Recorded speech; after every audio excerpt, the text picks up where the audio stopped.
ছাড়া পৃথিবীর কেউ আপন হয় না। আজকে ডক্টর ইউনূস প্রমাণ করে দিয়েছে যে এই বাংলাদেশ বিশ্বের দরবারে মাথা উঁচু করে দাঁড়াবে। বিসমটেকের চেয়ারম্যান উনি প্রধান হয়েছেন, ঠিক না? আন্তর্জাতিক যে সংগঠন বা সংস্থা বা যাই হোক না কেন, এত ভালো গবেষণা এখনো করার সুযোগ হয় নাই। তো এখানকার দায়িত্ব দিয়ে দিয়েছেন, বুঝে দিয়েছেন ডক্টর ইউনূসের কাছে। এটা প্রমাণ করে যে বাংলাদেশ এখন বিশ্বের বুকে মাথা উঁচু করে দাঁড়াবে। এই দেশ নিয়ে আর ষড়যন্ত্র করে পার পাওয়া যাবে না। আজকে মোদির সাথে বৈঠকে তিস্তার পানি চুক্তি নিয়ে কথা হয়েছে, বর্ডারে মানুষ হত্যা নিয়ে কথা হয়েছে, অপপ্রচার নিয়ে কথা হয়েছে। দাঁত ভাঙা জবাব দিয়েছেন ডক্টর ইউনূস, দেখিয়ে দিয়েছেন তিনি বাপের বেটা। যখন এসেছেন নরেন্দ্র মোদি সহ কূটনীতিক যারা ছিল সব দাঁড়ায় সম্মান করেছে, বলেন ঠিক কিনা? শুধু সম্মান করিনি, আসলি খাই ওং শান্তি নমো নমো নমস্কার বলিস না, বলে নাই? যখন ঢুকছে মাথায় রাখবেন, যারা অপেক্ষায় থাকে উনারা বড় নন, বড় তিনি যিনি আসেন।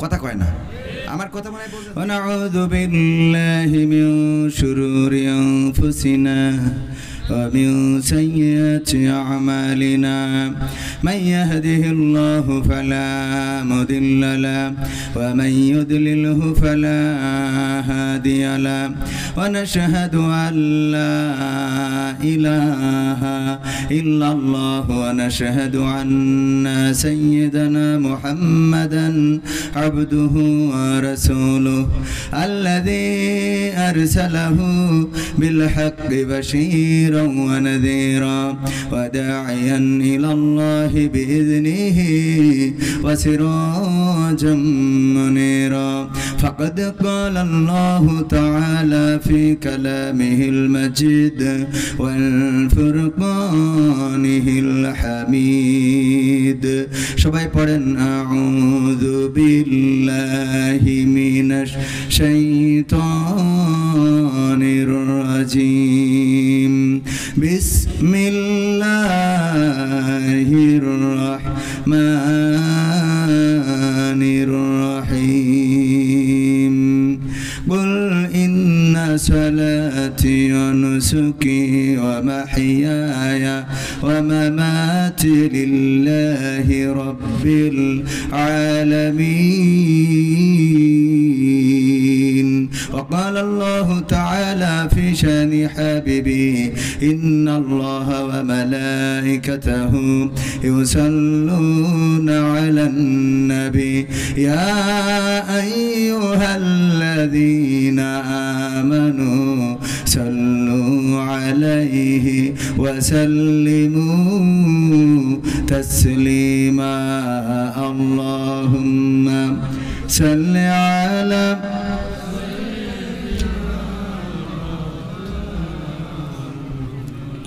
وعلى آل سيدنا নবীর নামে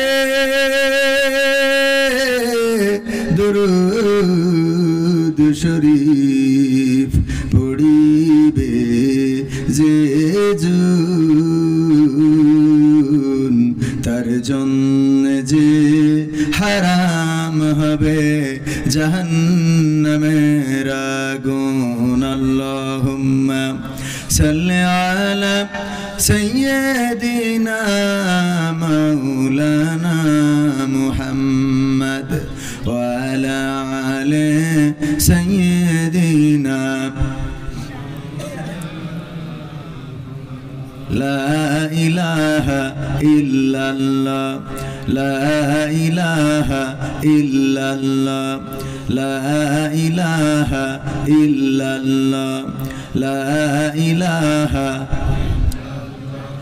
لا إله إلا الله محمد رسول الله سبحان الله والحمد لله لا إله سبحان الله والحمد لله لا إله لا إله إلا الله محمد رسول الله صلى الله আপন আপন বলিস কারে কেউ তো আপন হয় না আপন আপন বলিস কারে, কেউ তো আপন হয় না। স্বার্থ ছাড়া এই ভুবনে আপন তো কেউ রই না। স্বার্থ ছাড়া এই ভুবনে আপন তো কেউ রই না। আপন আপন বলিস কারে, কেউ তো আপন হয় না। আপন আপন বলো কারে, কেউ তো আপন হয় না। স্বার্থ ছাড়া এই ভুবনে আপন তো কেউ রই না।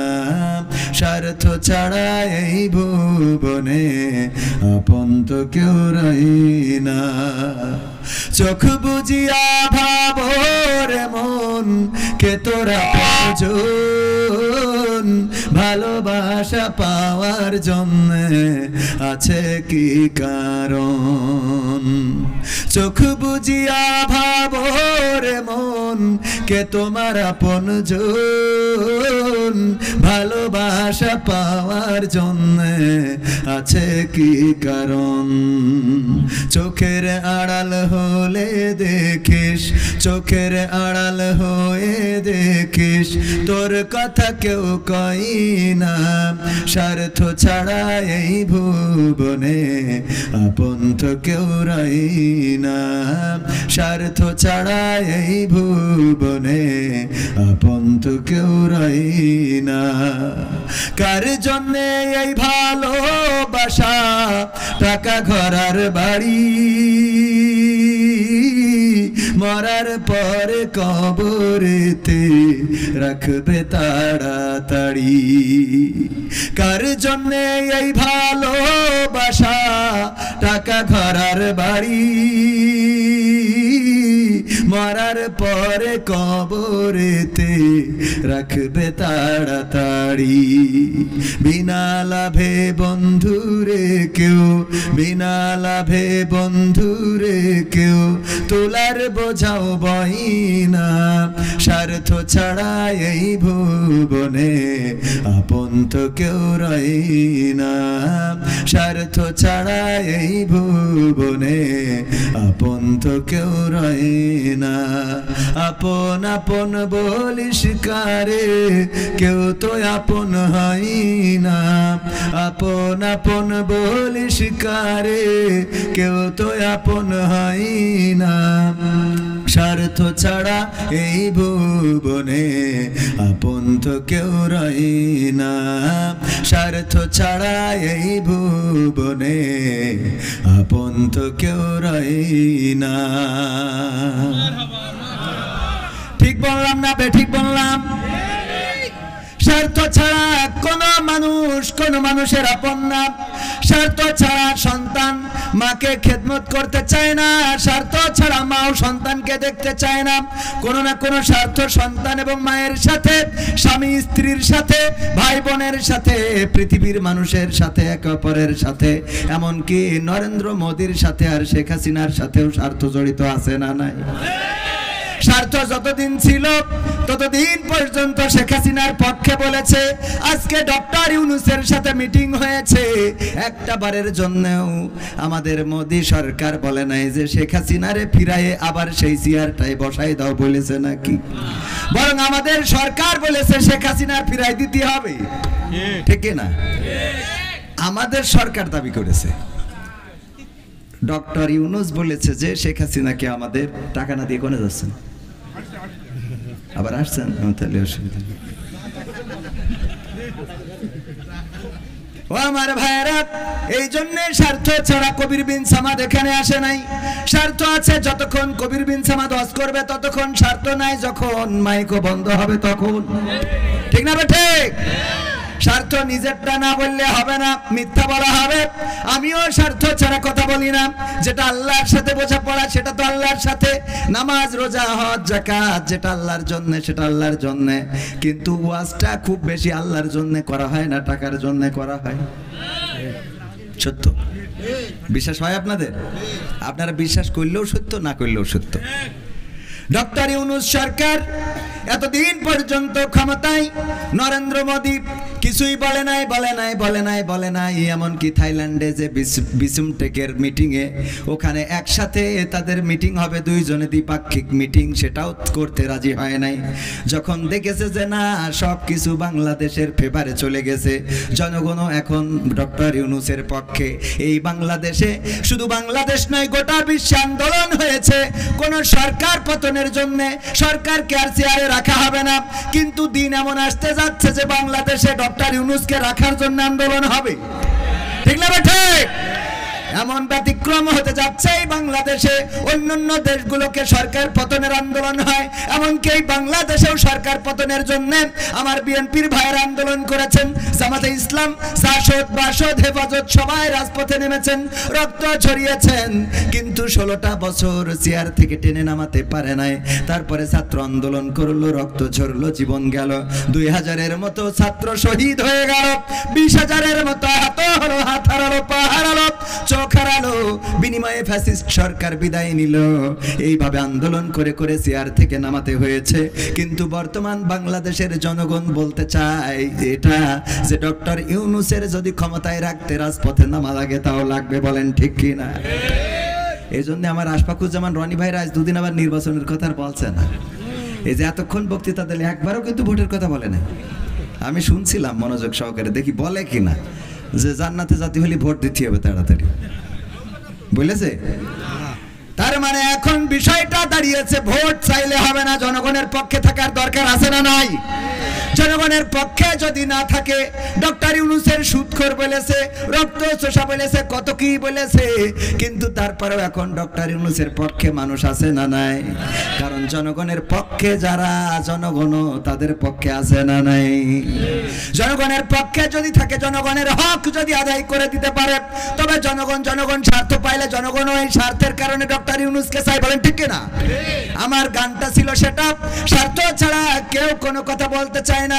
স্বার্থ আছে যতক্ষণ আমার আশফাকুজ্জামান রনি ভাইকে দাওয়াত দিয়েছে, এই এলাকায় জানে তিনি একজন প্রভাবশালী মানুষ, পকেটে টাকা মোটামুটি থাকে, সবসময় ঝাড়া দিলেই কিছু পড়ে। এই কারণে মাহফিলগুলোতে একটু ডাকে, আমাদের ডেকে দেয় আর উনার ডেকে নেয়। ঠিক না ভাই? ঠিক। সব জায়গায় স্বার্থ ছাড়া পৃথিবীর একটা কদমও ঘুরতে চায় না। কিন্তু আল্লাহ রাব্বুল আলামিন আমাদের কাছে কি স্বার্থ খুঁজেছেন? আল্লাহ রাব্বুল আলামিন বলেছেন, ওমা খালাকতুল জিন্না ওয়াল ইনসা ইল্লা লিয়াবুদুন, আমি জিন এবং মানব জাতিকে সৃষ্টি করেছি আমি আল্লাহ তাআলার ইবাদত করার জন্য। আল্লাহর ইবাদত করার জন্য পাঠালেন এই দুনিয়ায়। আর এই বান্দাকে কি দিলেন? আল্লাহ রাব্বুল আলামিন হাত দিলেন, পা দিলেন, চোখ দিলেন, কান দিলেন, কথা বলার শক্তি দিলেন, চলার শক্তি দিলেন, না চাইতেই বিবি দিলেন, সন্তান দিলেন। সন্তান যাদের আছে তারা বাবা হয়েছেন, ঠিক না? বউ যাদের আছে স্বামী হয়েছেন, হয়েছে না? আবার যাদের স্বামী আছে তারা স্ত্রী হয়েছেন। আল্লাহ রাব্বুল আলামিন না চাইতে এত কিছু দান করে দিলেন। এরপরেও যারা আল্লাহর ইবাদত করে না, এদের মতো অকৃতজ্ঞ মানুষ থাকতে পারে না। এবার অকৃতজ্ঞ জিকর গাছাই নাই? আছে? জিকর গাছাই আছে কি নাই? আমিও তো জিকর গাছার মানুষ, আমিও জানি এই জিকর গাছায় অকৃতজ্ঞ আছে কি নাই। এই জিকর গাছা তো সেই জিকর গাছা যেই জিকর গাছাই আমাকে ইসলামী ব্যাংকের সামনে থেকে কলার ধরে টানতে টানতে নিয়ে গেল মাত্র 3 বছর আগে। বলতেছে আল্লামা সাঈদী মুক্তির গান গেয়ে বেড়ান, কোন উদ্দেশ্য নিয়ে বলেন? আল্লামা সাঈদীর গান গান, রাষ্ট্র যারে রায় দিয়েছে তার পক্ষে কেন গান বলেন? আমাকে 3 বছর আগে, এবং সেটা লাইভ করলো। লাইভ করে কেউ কয় কোনো সাউন্ড হবে না, খালি মায়ের হবে। কি হবে? মায়ের হবে। আমরা কিছুই বলি নাই, এখনো বলছি না, বলবো না, কারণ বিচারের মালিক কে? যদি কেউ নীরব থাকে বুঝে নেবেন এই বিচারটা আল্লাহর দরবারে দিয়ে দেয়। এই বিচার করার জন্য আল্লাহই যথেষ্ট। বলেন ঠিক কিনা? যারা ওই দিন উপহাস করেছিল, কবির বিন সামাদ এই ব্যানারে এই নামটা লেখাই নিষিদ্ধ ছিল। একটা টিউবওয়েলের জন্যে উপজেলা চেয়ারম্যান, ইউনিয়ন পরিষদের চেয়ারম্যান, কত জায়গায় ঘুরলাম, একটা টিউবওয়েল দিল না। কি অপরাধ আমার এই দেশের জনগণ না? আমার আব্বা আওয়ামী লীগ ছিল, পরে নাই জামাত ইসলামের। আমার আব্বা তো আপনারা চেনেন, পদ্মপুকুর আমার দাদার বাড়ি। আমার দাদার বাড়ি কিন্তু এখানে অরিজিনালি বলতে হবে। আমার আব্বাকে মানুষ করেছে এই দাদা। আমার দাদা 6 বছর, আমার আব্বা যখন 6 মাস বয়স তখন আমার দাদা মারা গেছে। তো গেলে আমার দাদি মানে প্রথম সন্তান 6 মাস বয়স, তার মানে আমার দাদির অবস্থা কি। সেই সময় যে দায়িত্বটা নিয়েছিলেন এই পদ্মপুকুরের সন্তান, ইজ্জত ধনী। পরবর্তীতে আমার এই দাদাকেই দাদা হিসাবে চিনছি, আব্বা এই দাদাকেই আব্বাই জানতো এবং সেইভাবে মানুষ করেছেন। এখানে কয়েকবার আমরা ছোটবেলায় আব্বা আসলে এদিকে নিয়ে আসতো বাইসাইকেলে করে, আলহামদুলিল্লাহ। যাই হোক, তো সব মিলাই এই ঝিকরগাছার সন্তান আমি। আমার নামটা ব্যানারে থাকলে সেই ব্যানারটা চেঞ্জ করা লাগতো, স্টেজে ওঠা তো দূরের কথা। যারা এগুলো করেছেন তারা আজকে নিজেরাই তো জায়গা ছেড়ে দিয়েছেন। আমরা তো কাউকে কিছু বলি নাই, বলেছি? বলার প্রয়োজনও নাই। জায়গা ছেড়েছেন, কেন ছেড়েছেন, কিসের জন্য ছেড়েছেন? এটার এই বিচারের মালিক কে? এই বিচারের মালিক আল্লাহ। এজন্য ক্ষমতা দেখানো যাবে না, অধ্যত্ব দেখানো যাবে না, পাওয়ার দেখানো যাবে না। এই পাওয়ার চিরদিন থাকে না। পাওয়ার দেখাতে পারবে তারা যারা আল্লাহর কাছে নিবেদিত। আমি পবিত্র কোরআনের যে আয়াতে কারিমা তেলাওয়াত করেছি, আল্লাহর নবীকে দিয়ে আল্লাহ বলছেন, কুল ইন্না সলাতি ওয়া নুসুকি ওয়া মাহইয়ায়া ওয়া মামাতি লিল্লাহি রাব্বিল আলামিন। ওগো নবী, বলো, তোমার উম্মতদেরকেও বলতে বলো, আমাদের সবার জন্য এটা প্রযোজ্য। বলো, নিশ্চয় আমার সালাত, আমার কুরবানি, আমার জীবন, আমার মরণ কার জন্য? আল্লাহ। তো আল্লাহর জন্য যদি নিবেদিত হয়ে যায়, এর মাইলেও অসুবিধা নেই, না মাইলেও অসুবিধা নেই, ঠিক কিনা? কিন্তু কেউ যদি দাদার জন্য নিবেদিত প্রাণ করে ফেলে, তাইলে তার আর দেশে থাকা সম্ভব হয় না, তার কাটার বর্ডার ক্রস করে ওপারে যাওয়া লাগে। কারণ জীবনটা আল্লাহর জন্য রাখে নাই। আমি মাঝে মাঝে বলি, এরা নাকি আবার পরহেজগার ছিল। ওই এক আল্লাহর বান্দার মতো এক মুসলমান আর এক হিন্দু তর্ক বাঁধাইছে। মুসলমান বলতেছে আল্লাহ বড়, হিন্দু কয় ভগবান বড়। কয় আরে না, আল্লাহ বড়, কয় ভগবান বড়। দুইজনে তর্ক, আল্লাহ বড় না ভগবান বড়। কি করা যায়? এখন মুসলমান দেখছে তো থামতেছে না, একটা বুদ্ধি করলো যে এর একটু মেরে ফেলার ব্যবস্থা করি। কি করা যায়? বললো, ওই যে পাহাড় দেখা যায়, ওই পাহাড়ের পরে উঠে তোর ভগবান যদি বড় হয় ওখান থেকে লাভ দিবি, যদি বেঁচে থাকিস তাহলে তোর ভগবান বড়। বললো ঠিক আছে চলো।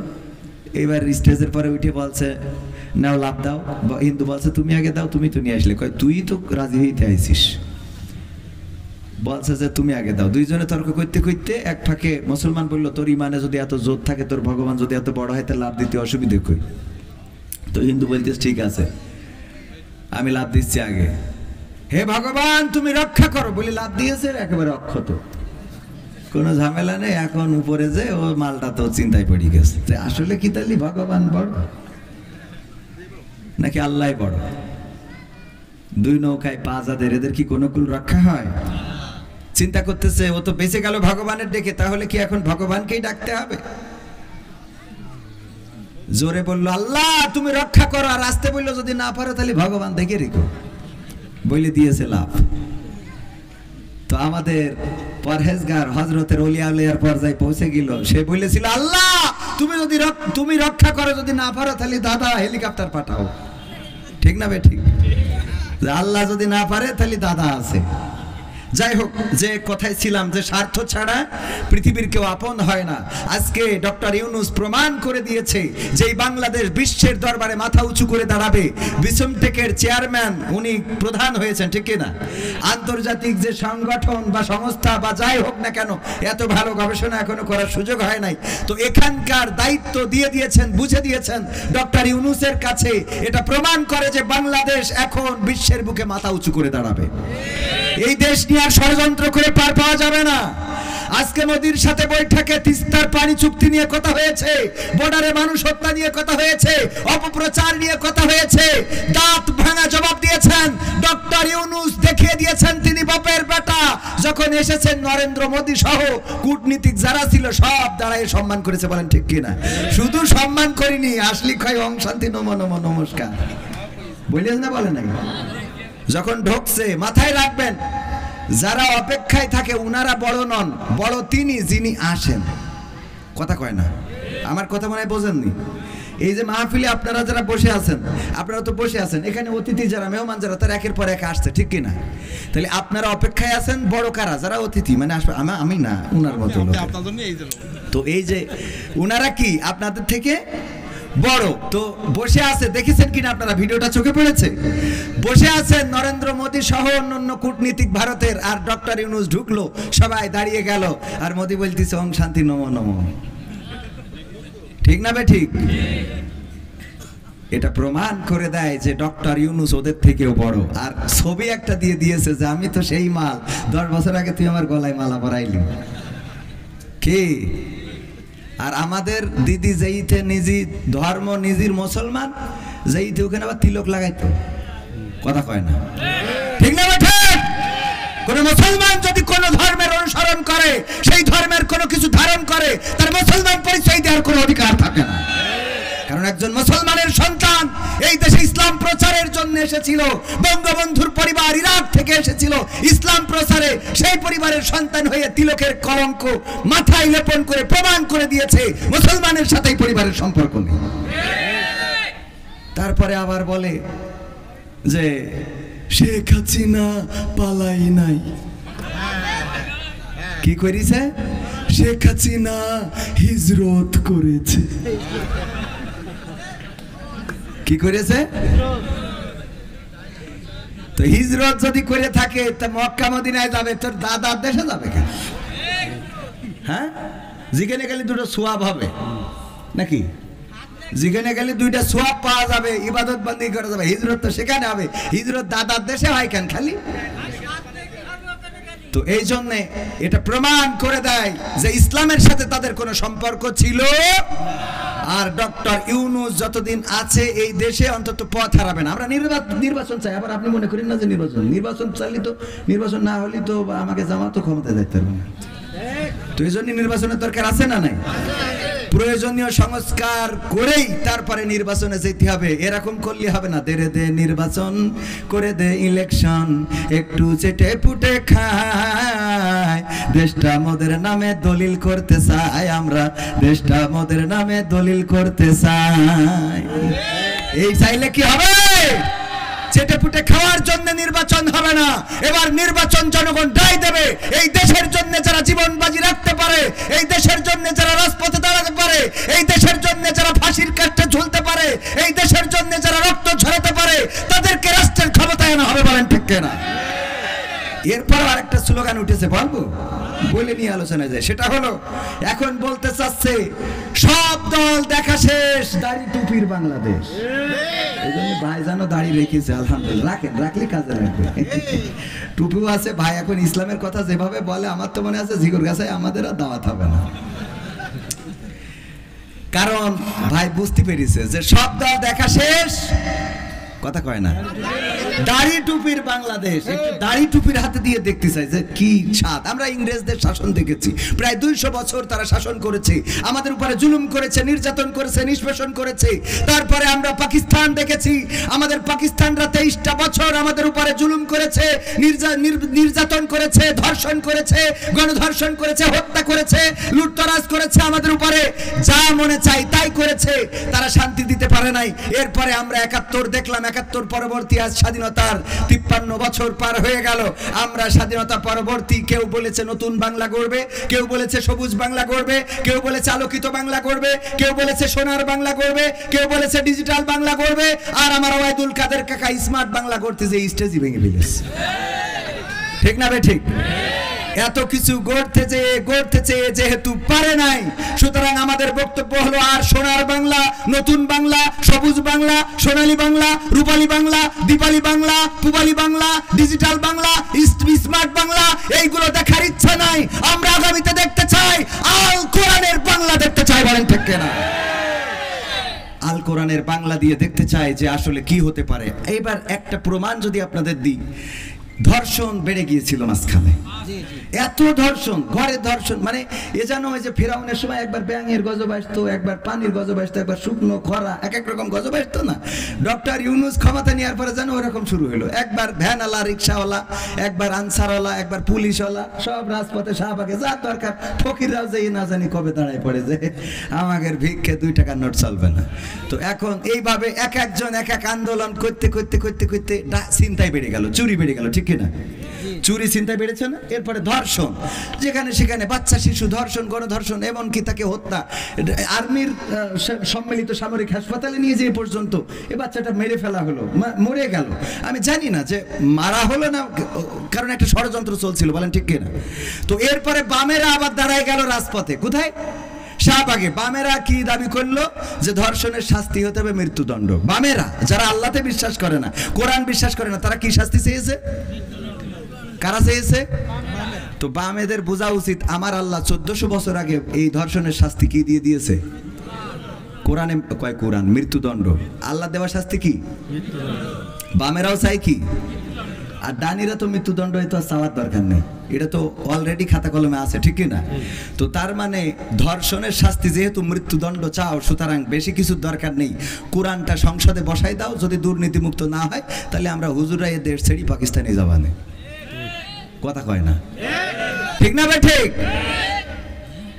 একটা ধর্ষণের শাস্তি যদি কোরআন দিয়ে দেখিয়ে দেওয়া হতো, চুরির শাস্তি যদি হাত কেটে দেওয়া হতো, ছিনতাইকারীর শাস্তি যদি এক পাশের পা অপর পাশের হাত কাটা হতো, যদি কেউ হত্যা করে তার শাস্তি যদি কতল করা হতো, গলা থেকে মাথা আলাদা করে দেওয়া হতো, তাহলে এত খুন খারাপি এই জমিনে হতো।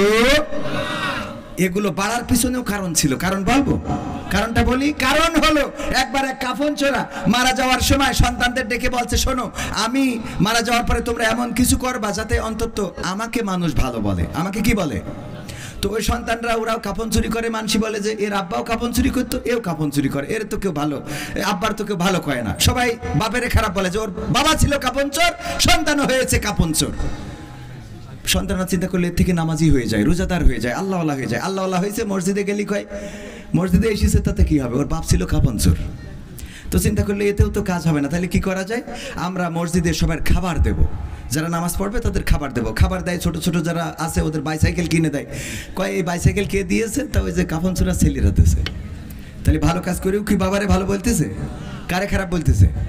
বাবারে। তো চিন্তা করলো এই ভালো কাজ করে আর লাভ নাই, এটা ছেড়ে দিয়ে আবার কাফন চুরি শুরু করি। তবে কাফন চুরি করতে হবে, এখন শুধু চুরি করলে হবে না, যেই গোরস্থানের কাফন চুরি করবো লাশটা তুলে নিয়ে বাঁশ একটা ভরি দিয়ে ওই যে ওখানে তেল পাম্পের সামনে যে মূর্তিটা আছে ওখানে টেঙ্গায় রাখবো। এই কাজ যখন করিছে মানুষ বলা ধরলো যে এর থেকে তো এর বাপ ভালো ছিল। কথা বোঝেন না? মানে ওদের বাপ তো খালি কাপন চুরি করতো, এ তো কাপন চুরি করে পাশার মধ্যে বাস ঢুকে আবার এই উপজেলার মোড়ে টাঙাইতো। তাহলে এদের থেকে তো এদের কি ছিল? বাপ ভালো ছিল। আমাদের দেশে একের পর এক চুরি, ছিনতাই, ডাকাতি, খুন খারাপি একের পর একটা করে আসতেই থাকলো যেন জনগণ বলতে পারে আগেই তো ভালো ছিল। ঠিক না ভাই? ঠিক। সেগুলো বন্ধ হয়ে যাচ্ছে এবং যাবে ইনশাআল্লাহ। ষড়যন্ত্র করে লাভ হবে এই দেশের যারা জনগণ বুঝে নিয়েছে রক্ত দিয়ে। সুতরাং এই দেশ গড়ার জন্য আমরা বাংলাদেশে কোরআনের আইন দেখতে চাই। কোরআনের আইন যদি বিএনপি কায়েম করে আমাদের কোনো আপত্তি আছে? যদি জামাত কায়েম করে আপত্তি আছে? যদি আওয়ামী লীগ কায়েম করে আপত্তি আছে?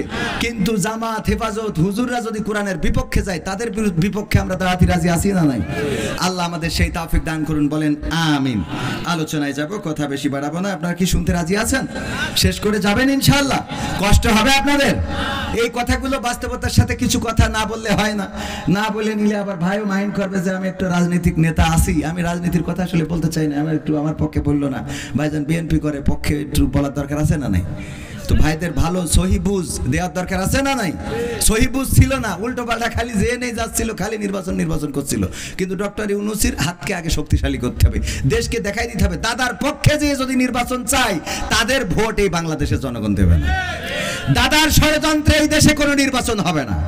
বাংলাদেশের মানুষ দাদার প্রেসক্রিপশনে আর চলবে না। দাদার প্রোডাক্ট যেটা ছিল সেটা ওই দেশে নিয়ে যাওয়া শেষ। এখন যারা আছে তারা দেশপ্রেমিক। দাদার ওকালতি দালালি যারা করবে তারা জামাতের হলেও অন্তত এই দেশে জায়গা হবে না। ভিসা না দিলেও তার কাটার বেড়া পার করবে।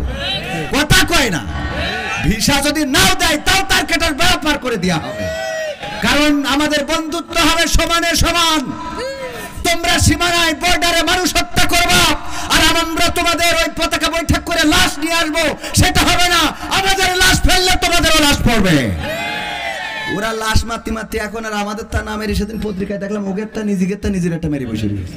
দেখেছেন আপনি? বাংলাদেশি মনে করি গুলি করে মেরি দেখে না আমাদের তা। কারণ এখন তো বাংলাদেশিরা বুঝে গেছে আর দরকার নেই। দাদা আমাদের সরকার যেহেতু সব দ্রব্য মূল্যের দাম কম রেখেছে, রোজার মাসে কি কারেন্ট গেছে? সাহারির সময় কারেন্ট পাইছেন না? ইফতারিতে পাইছেন কিনা?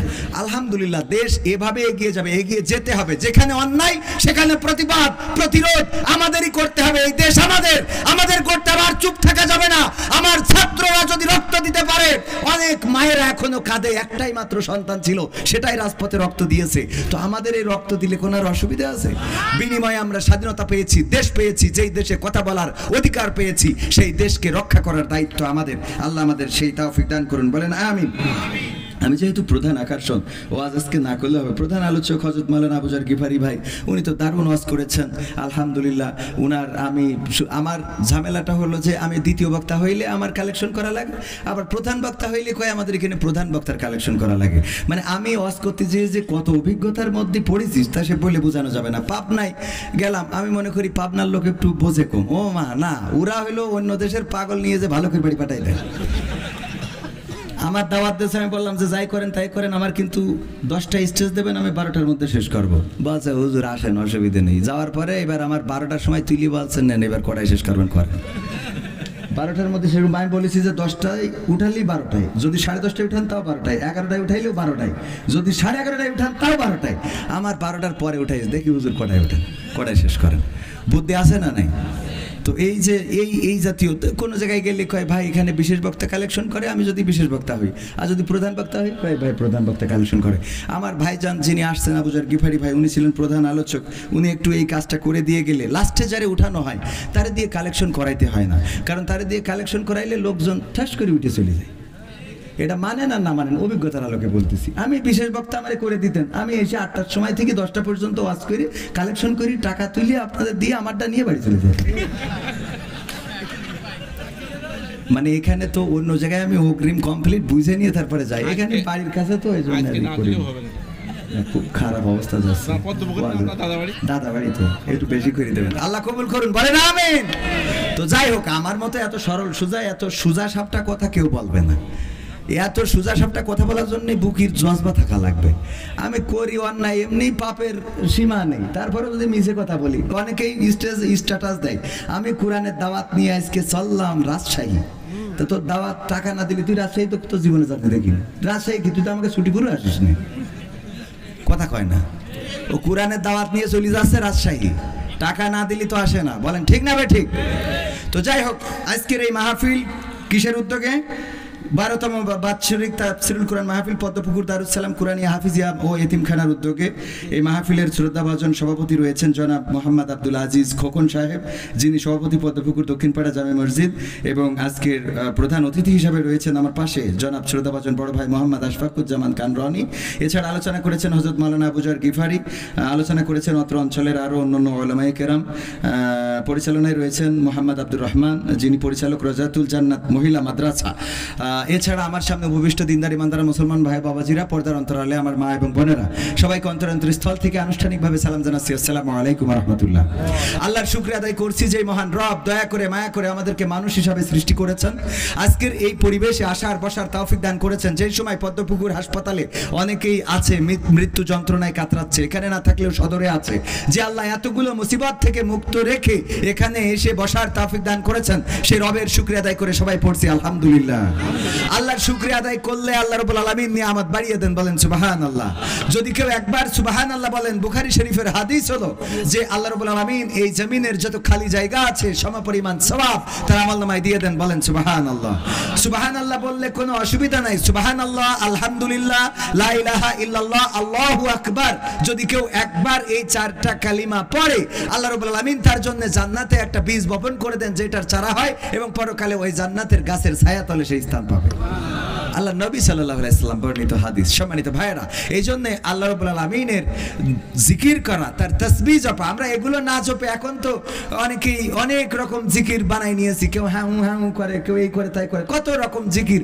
জিকির শয়তান ফেল মেরে জিকির মানে ভয় পেয়ে গেছে যে এটা কি, এই জিকির আছে না নাই? শয়তান কয় তোরা থাক বাংলাদেশে, আমি চলে গেলাম, কারণ আমার আর এখানে কোনো ডিউটি নেই। তোরা যা করছিস তাতে আমার আর কোনো ডিউটি আছে না নাই? এরকম। এরপরে আমি একটা জিনিস সেদিনও আলোচনায় বললাম, আমার একটা বিষয় মনে হতো যে শয়তান কি আসলে রোজার মাসে কি বাইন্দে রাখে, মানে ওর কি শৃঙ্খলিত করা হয়? তো আমি ঈদের দিন প্রমাণ পাইছি যে আসলেই ওর বেঁধে রাখা হয়, ওর ঈদের দিন ছেড়ে দেওয়া হয়। কারণ ঈদের দিন আমি যা উদো চ্যাংড়াতে যা দেখলাম আর মহিলাদের মেয়েদের যা দেখলাম, তাতে আমার বোঝা শেষ যে ঠিকই শয়তানে ছেড়ে দিয়েছে।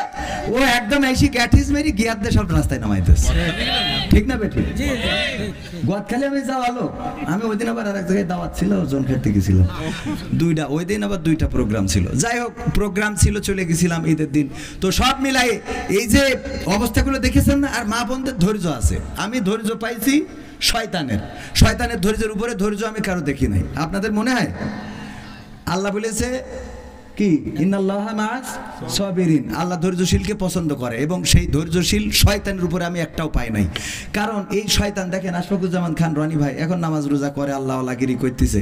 এই জন্যই শয়তান কোনোদিন মনে করবে না যে ও যেহেতু বিএনপি করতে এখন জামাত মার্কা হয়ে গেছে, যা করে আর আমি ধোঁকা দেবো। কথার কথা, মানে আল্লাহর রাস্তায় যে চলেন, টুপি দিয়ে দাড়ি দিয়ে চলছেন, শয়তান এটা মনে করে না যে যেহেতু সে নামাজি হয়ে গেছে তাহলে ওর আর ধোঁকা দেব না, এটা মনে করে? কথা কয় না। শয়তান কি এটা মনে করে? একজন নামাজি যখন মসজিদে যায়, নামাজি হয়ে গেছে, শয়তান কি মনে করে ও নামাজ পড়ে আর ওর ধোঁকা দেব না? বরং শয়তান ওর পিছনেই লেগে থাকে মৃত্যুর আগ পর্যন্ত। যখন সে মারা যাবে তখনও তার পিছনে লেগে থাকে যে কি করে ওর ওই জায়গা থেকে ফিরিয়ে আনা যায়, ঠিক না বেঠিক? হ্যাঁ। এরপরে দেখেন মা বোনদের কথা বলছিলাম। আমার মা বোনেরা এই ঈদের দিন বেরোলো, মাথার মধ্যে যে কটা সিফটি পিন আর পেরেক মারা, এত পেরেক মারার ধৈর্য পুরুষদের আছে বলে আমার মনে হয়। বলেন, বরং পুরুষরা কি খোঁজে? একটা গোল গলা গেঞ্জি ঠাস করে গলায় পরাই দেবে, বোতাম লাগানোরও টাইম নেই। বুতাম যেন না লাগানো লাগে, আর বুতাম যদি থাকে তাও খুলে থুয়ে দেবে, এর দুটো লাগাই দিয়েছে আর এগুলো খোলা, কলারটা ভাঁজতে সুন্দর করে রাখবে, তাও টাইম নেই যুবকদের। কথা কয় না। আর মা বোনেরা সিফটি পিন তো সিফটি পিন, এগুলো লাগাইছে, উন্নাটা ভালো উন্না ভাঁজ করে করে 4 তালা বানাইছে, 7 তালা বানাই। তারপরে যে লিপস্টিকের বাইরে দিয়ে আবার তার কাটার বর্ডার এমনি দিয়ে চিকন করি, এত কায়দা করি, ও তো দ্বিতীয় একটা ধৈর্য দরকার আছে। বলেন, এরপরে কি করে? তারপরে যে পোশাক আশাক মেকআপ করিয়েছে সুন্দর করে সাদা করি, তারপরে আবার একটু লাল মেরি দিস। বলছেন যে হুজুর আপনি এত খেয়াল করে দেখেন, বাবারে চোখের সামনে তো পড়ে। ধৈর্য আছে না নাই? তো শয়তান ছেড়ে দিয়া রোজার মাস চলে গেল, আত্মসংযমের মাস। এত আত্মসংযম করলাম যে আমরা ডিজে পার্টি বাজাই, ডিজে বড় বড় পিকআপ গুলোতে স্পিকার ভাড়া করে নিয়ে সেখানে আমার যুবকেরা, তরুণেরা, কিশোরেরা এত নাচানাচি করছে, গাড়ি থেকে পড়ে যাচ্ছে, মারা যাচ্ছে, হাসপাতালে যাচ্ছে। অন্য ধর্মাবলম্বীরা চিন্তা করতেছে এইরাম ঈদ না আসাই ভালো। কথা কয় না। এটা কি মুসলমানের অনুষ্ঠান হচ্ছে? এদের জন্য আমাদের প্রতিবাদ প্রতিরোধ করার মতো মানুষ আছে? এই সমাজে প্রতিবাদ প্রতিরোধ করার মতো কোনো মানুষ দেখি না। দুঃখ লাগে যে এইগুলো বাধা দেওয়ার মতো মানুষ নাই, বরং এইগুলো করানোর জন্য মানুষ আছে। ছুটিপুরে আমি মাহফিলের আয়োজন করলাম, বিভিন্ন দোহাই দিয়ে আইন দিয়ে বন্ধ করা হলো, মাহফিলের দিন বন্ধ করা হলো। আজকে সেখানে নোবেল এসে নাচা গাওয়া করতেছে, মেয়ে ছেলে একসাথে, একটা মানুষ পাইলাম না এই অনুষ্ঠানের বিরুদ্ধে কথা বলার। আমি নিজেও সেখানে ছিলাম নাচা গাওয়ার আগ পর্যন্ত, কারণ আমি ওই কলেজের ছাত্র, আমাদেরও দায়িত্ব ছিল, গিয়েছিলাম। কিন্তু চলে এসেছি অনুষ্ঠানের আগে, নাচের আগে, গানের আগে। এমনকি অনুষ্ঠানটাই কোরআন তেলাওয়াতটাও আগে করানো হয়নি। আমার আশফাকুজ্জামান খান রনি ভাই সাক্ষী, আগে নাচানো হয়েছে, ঠিক না বেঠিক? না, কোরআন তেলাওয়াত পরে হয়েছে, আগে নাচ হয়েছে, ড্যান্স হয়েছে। 4 জনে আগে ড্যান্স করে নিছে, তারপরে কোরআন তেলাওয়াত। চিন্তা করা যায়, একটা মুসলিম দেশে কথা বলার কেউ নাই, ওখানে আলেম ওলামাও ছিলেন, কাউকে প্রতিবাদ করতে দেখলাম না। এগুলো যদি প্রতিবাদ না করি সমাজ পরিবর্তন হবে কি হবে? বেঁচে থেকে অযথা বিদ্যা শিখে যদি না গড়তে পারি শোষণবিহীন সমাজটাকে, কি হবে বেঁচে থেকে? কি হবে ছাত্র সেজে চুমু খেয়ে সনদ খানা যদি হয় বিদ্যালয়টা পরিমণিদের আড্ডাখানা? কি হবে ছাত্র সেজে চুমু খেয়ে সনদ খানা যদি হয় বিদ্যালয়টা নায়িকাদের আড্ডাখানা? এর চেয়ে মরাই ভালো, দেশ ছেড়ে যাওয়াই ভালো, এর চেয়ে মরাই ভালো, দেশ ছেড়ে যাওয়াই ভালো। কি হবে ধোঁকা দিয়ে বিবেকটাকে, কি হবে ধোঁকা দিয়ে বিবেকটাকে? কি হবে বেঁচে থেকে অযথা বিদ্যা শিখে যদি না গড়তে পারি শোষণবিহীন সমাজটাকে? কি হবে বেঁচে থেকে?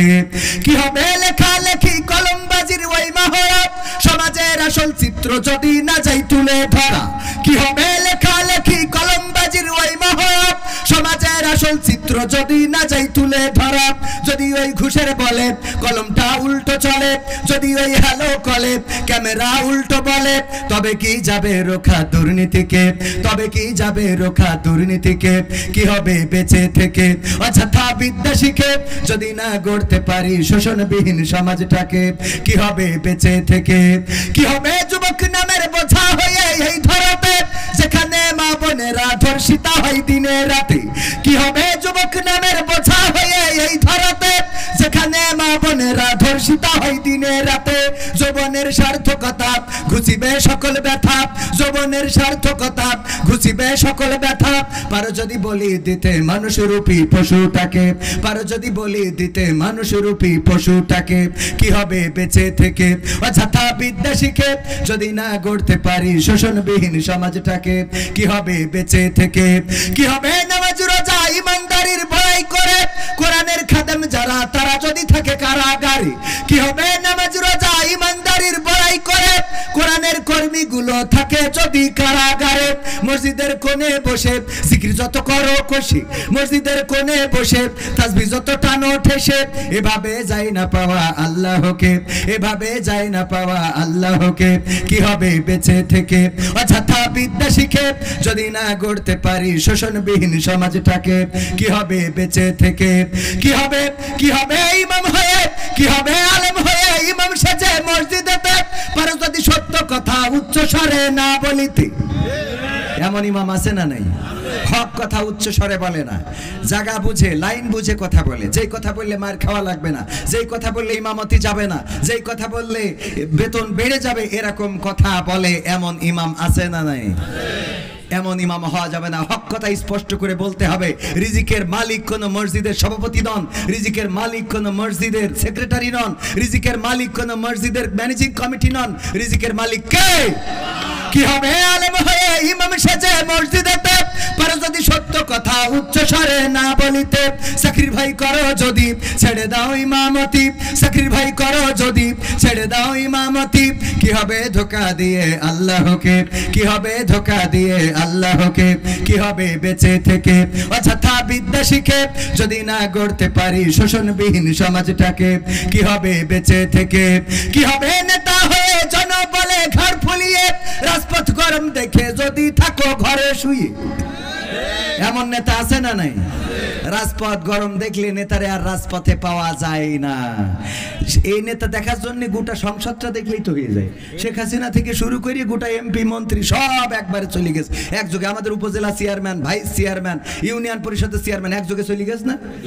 এই নেতারা বলতো যে কি শাহবাগে বললো আমরা যদি পিশাব করে দিই বানের পানির মতো ভাসি যাবে। আমি বললাম তোমাদের বানের পানির মতো দরকার নেই, খালি এসে ওই শ্যালোর পানি যেখানে পড়ে ওখানে একটু মুইতে 1 বিঘে জমি ভাসাই দাও দেখি, ঠিক না বে ঠিক? লিকচার ক্ষমতা থাকলে লিকচার বড় বড় দেয়া যায়, রাজপথে দাঁড়ানোর মতো বড় দুঃখ হয় যে শেখ হাসিনা 16টা বছর যেসব গোলামদেরকে কুকুরদেরকে পালন করেছে, একটা কুকুরও রাজপথে যাবে না, বলেন ঠিক কিনা?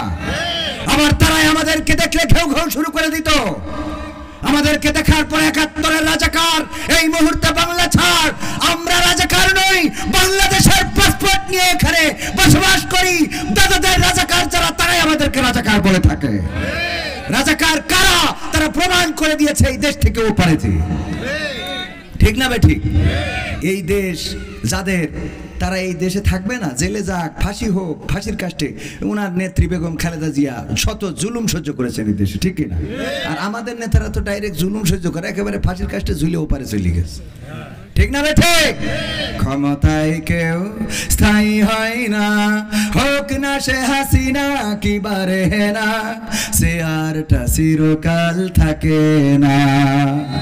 ক্ষমতায় কেউ স্থায়ী হয় না, মুজিবুর বেশি দিন থাকেনি, জিয়াউর কেউ তো রাখেনি। মুজিবুর বেশি দিন থাকেনি, জিয়াউর কেউ তো রাখেনি। এরশাদ চলে গেছে পৃথিবী ছেড়ে, এরশাদ চলে গেছে পৃথিবী ছেড়ে, কেউ আজ তার কথা কয় না।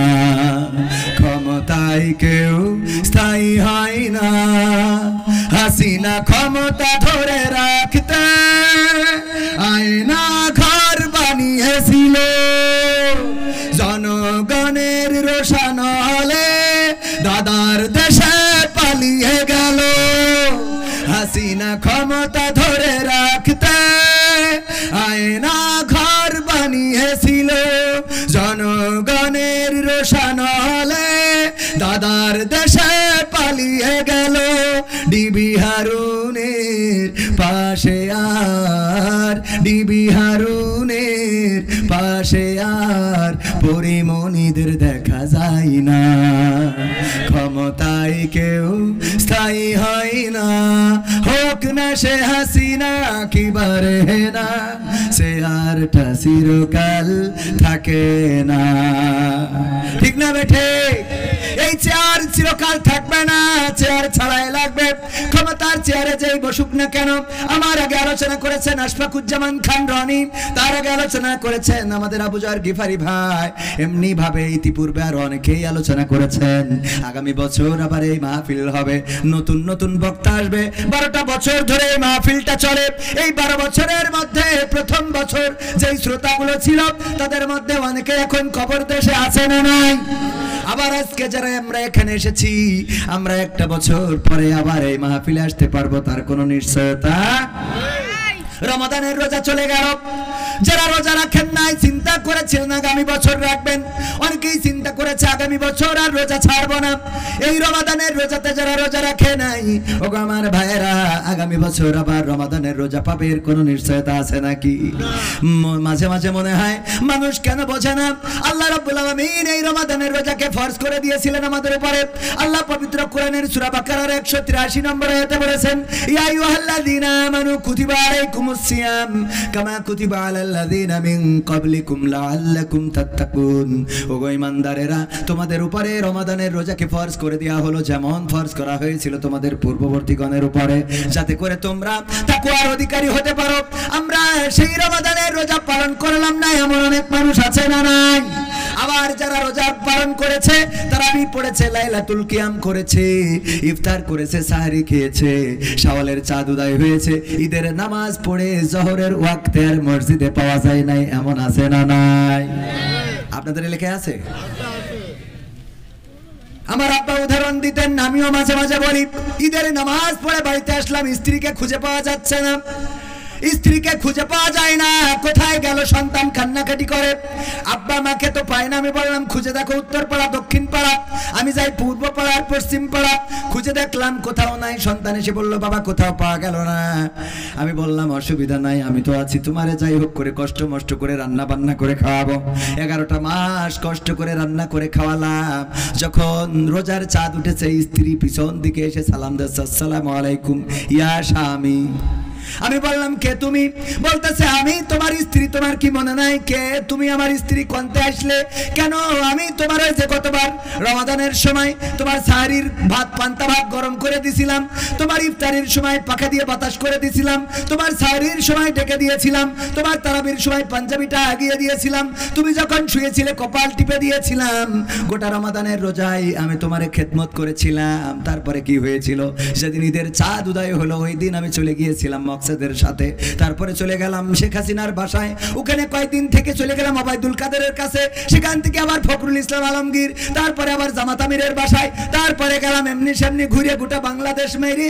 হঠাৎ করে যখন ঈদের রোজার চাঁদ উদয় হয়েছে, মনে পড়লো আমার স্বামীর সেহরি রান্না করে দিতে হবে, তারাবির সময় পাঞ্জাবিটা আগিয়ে দিতে হবে, ইফতারির সময় বাতাস করে দিতে হবে।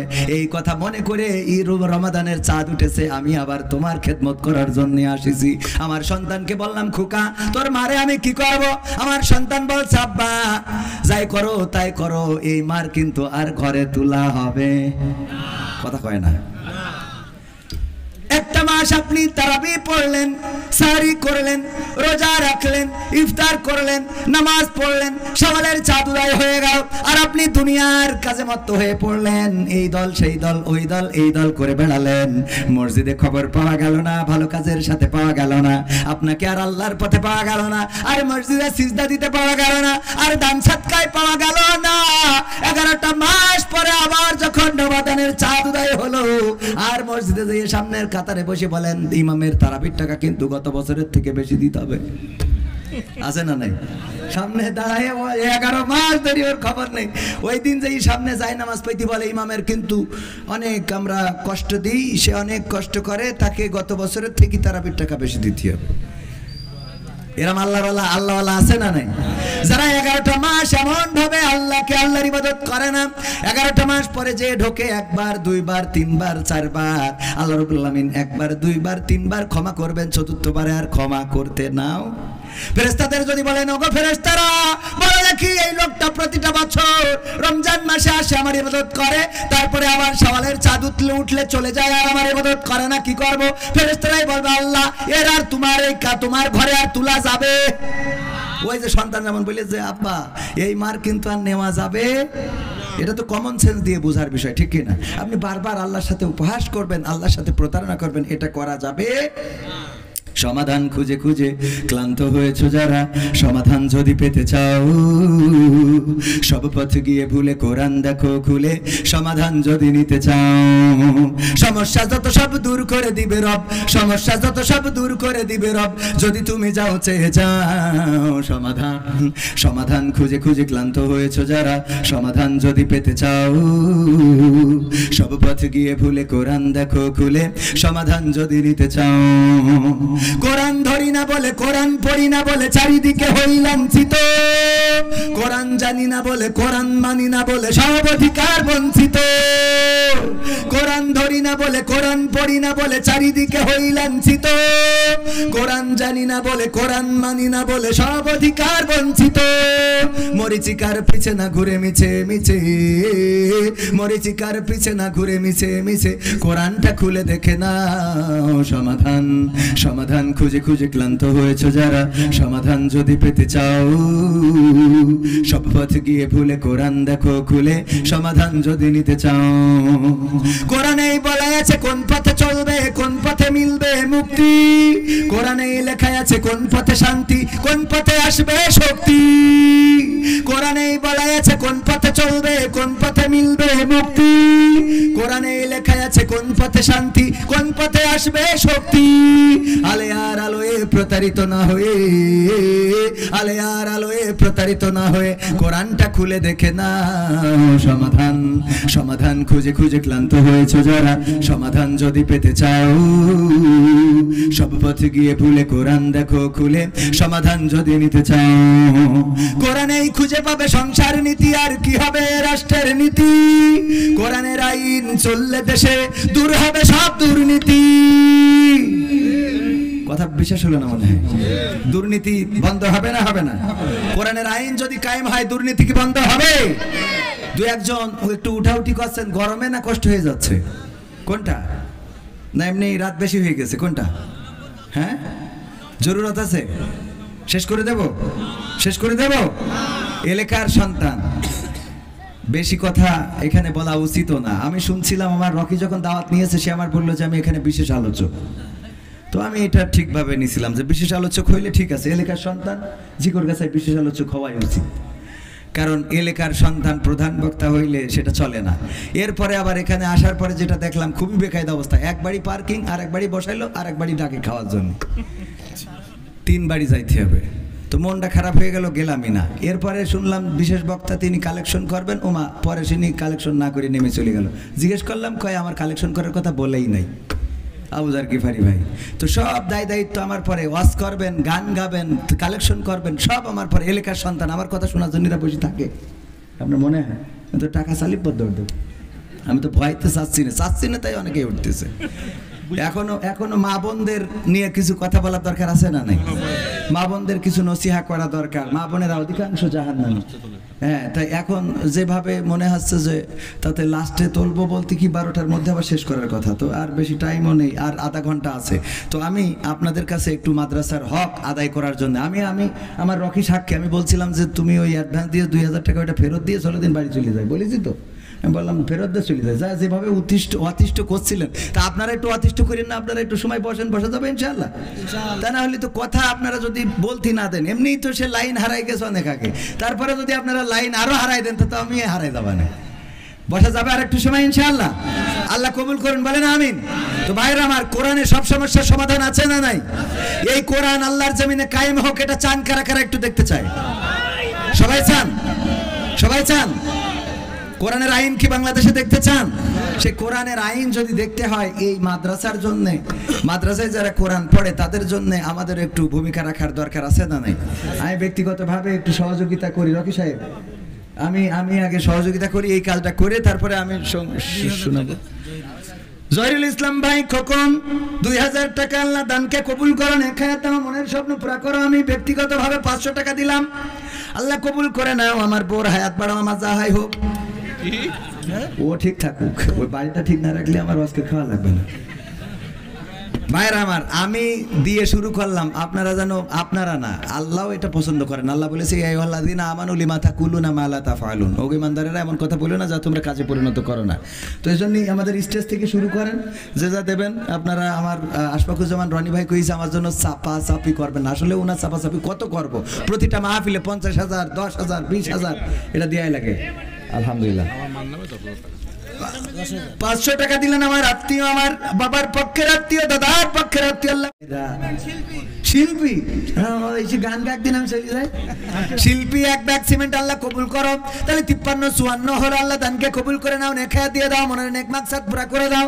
আল্লাহ শিল্পীর কণ্ঠস্বর ভালো করে দাও, বলেন আমিন।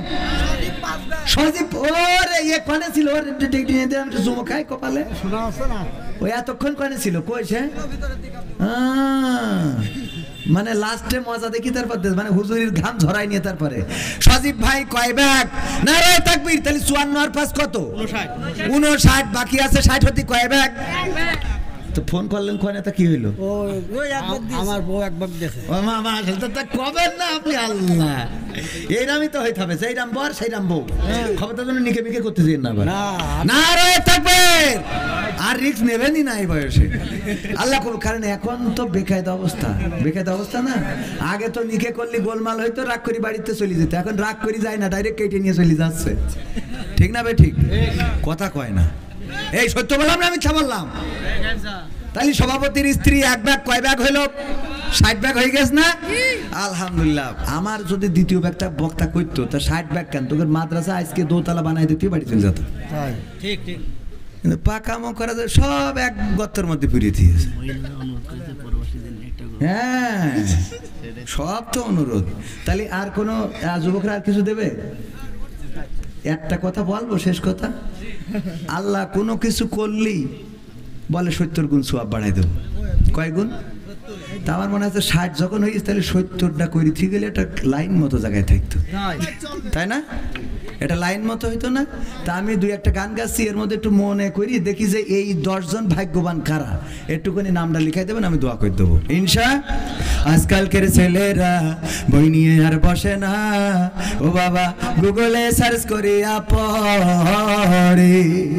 ওরে কালের মেয়েরা কোরআন হাদিস ধরে না, এখনকার মা বোনেরা কোরআন হাদিস পড়ে না, ও আল্লাহ টিকটকে ভিডিও ওরা করে।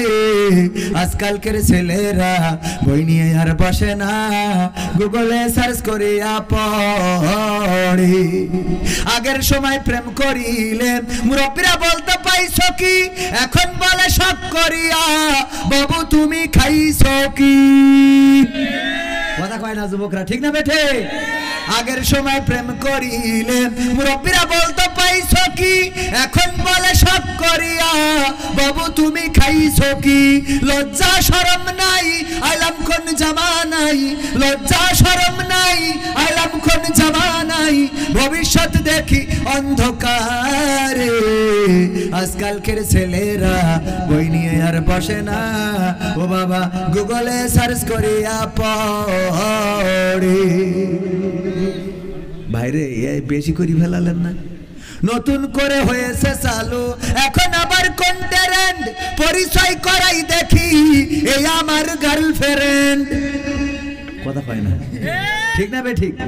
নতুন করে হয়েছে চালু, এখন আবার কন্টেন্ট পরিচয় করাই দেখি এই আমার বয়ফ্রেন্ড শরমের মাথা খাইয়া গেছে ওরা পাগল হইয়া শরমের মাথা খাইয়া গেছে সব পাগল হইয়া ভবিষ্যৎ দেখি অন্ধকারে আজকালকের ছেলেরা বই নিয়ে আর বসে না ও বাবা গুগলে সার্চ করিয়া পড়ে ওরে কালের মেয়েরা কোরআন হাদিস ধরে না এখনকার মা বোনেরা কোরআন হাদিস পড়ে না আল্লাহ টিকটকে ভিডিও ওরা করে আজকালকের ছেলেরা বই নিয়ে আর বসে না গুগলে সার্চ করিয়া পড়ে ঠিক না বেঠিক এখনকার মা বোনেরা কোরআন আগে কোরআন পড়তো কোরআন শিখতো কোরআন জানতো কোরআন মানতো কিন্তু এখনকার মা বোনেরা ফোন নিয়ে পড়ে থাকে সন্তানরা ফোন দেখবে সন্তানরা তাদেরকে ভালো বানাবে সন্তানদেরকে ভালো বানাবে কিন্তু মাই তো সারাক্ষণ ফোনের মধ্যে ডুবে থাকে এই সন্তান আর কত ভালো হবে বলেন ঠিক না বেঠি আগে যদি বিয়ে দেওয়ার জন্য আমাদের সভাপতি ছেলে বিয়ে দেবে পাত্র দেখার জন্য যদি যেত পাত্রী দেখার জন্য যদি যেত জিজ্ঞাসা করতো কোরআন পড়তে পারে কিনা হাদিস পড়তে পারে কিনা নামাজ পড়ে কিনা আরকান আহকাম জানে কিনা আত্তাহিয়াতু পারে কিনা তাশাহুদ দুরুদ ইব্রাহিম হবে কিনা দুআয়ে মাসুরা দোয়া কুনুত হবে কিনা এমনি ভাবে জিজ্ঞাসা করতো যদি মেয়ে বলতো পারি পারি পারি কোরআন পড়তে পারে কিনা কোরআনটা সামনে দেয়া হতো একটু পড়ে শোনাও ঠিক বলছি না বে ঠিক বলছি আগের সময় এইগুলো জিজ্ঞাসা করা হতো ওগো মা আমার বলো দেখি কোরআনটা পড়তে পারো কিনা হ্যাঁ পারি তাইলে রিহালটা সামনে দেয়া হতো দুইটা আয়াত পড়ে শোনাও আমাদের পাত্রীরা কোরআন পড়ে শোনাতো আর এখনকার সময় আমাদের ইয়াং জেনারেশন মেয়ে দেখতে যায় দেখতে যাওয়ার পরে কোরআনের কথা হাদিসের কথা তো নাই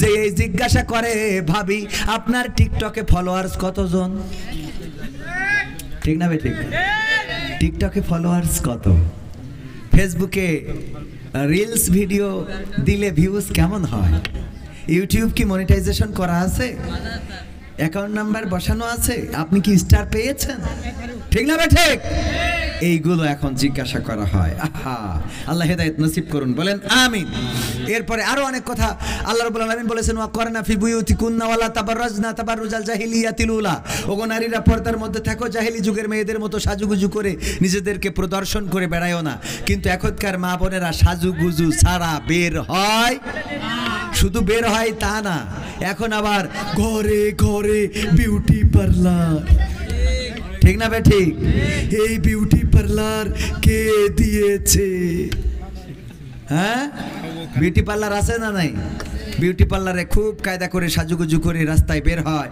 ওইগুলো দেখে যুবকেরা পাগল হয়ে যায় এই মেয়েরই লাগবে পরে দেখা যায় বিয়ে শাদী করার পরে সংসারে আর বনিবনা নেই কারণ কি কারণ উপরে ছিল মুখে ছিল গ্রামীণ ফোন কিন্তু পার দিকে যে ওর ওই যে এয়ারটেল এটা খেয়াল করেনি কথা কয় না উপরের নেটওয়ার্ক ছিল কিসের গ্রামীণ ফোনের নিচের দিকে কি ওয়ারিদ ওই যে কি এয়ারটেল রবি মানে মাঠে না গেলেই নেটওয়ার্ক পায় না সাজুগুজু করে এইগুলো দেখে যুবকেরা পাগল হয় ওগো আমার মায়েরা বোনেরা যে চেহারাটা দেখিয়ে বেড়ান এই দায়ুস মহিলার আল্লাহর নবী সাল্লাল্লাহু আলাইহি সাল্লাম সুপারিশ করবেন না বলেন নাউজুবিল্লাহ আল্লাহর নবীর কন্যা ফাতেমা আল্লাহর নবী যখন আহত হয়েছেন ছুটে চললেন ফাতেমা রাদিয়াল্লাহু তাআলা আনহা উহুদের ময়দানে যাওয়ার পরে পিতার কাছে যেয়ে দাঁড়ালেন আল্লাহর নবীর হুঁশ ফেরার পরে দেখলেন ফাতেমা পাশে বসা আল্লাহর নবী বললেন ওগো ফাতেমা তুমি কেন এসেছো ফাতেমা রাদিয়াল্লাহু তাআলা আনহা বললেন নবী গো চারিদিকে আপনার মৃত্যুর খবর ছড়িয়ে গিয়েছে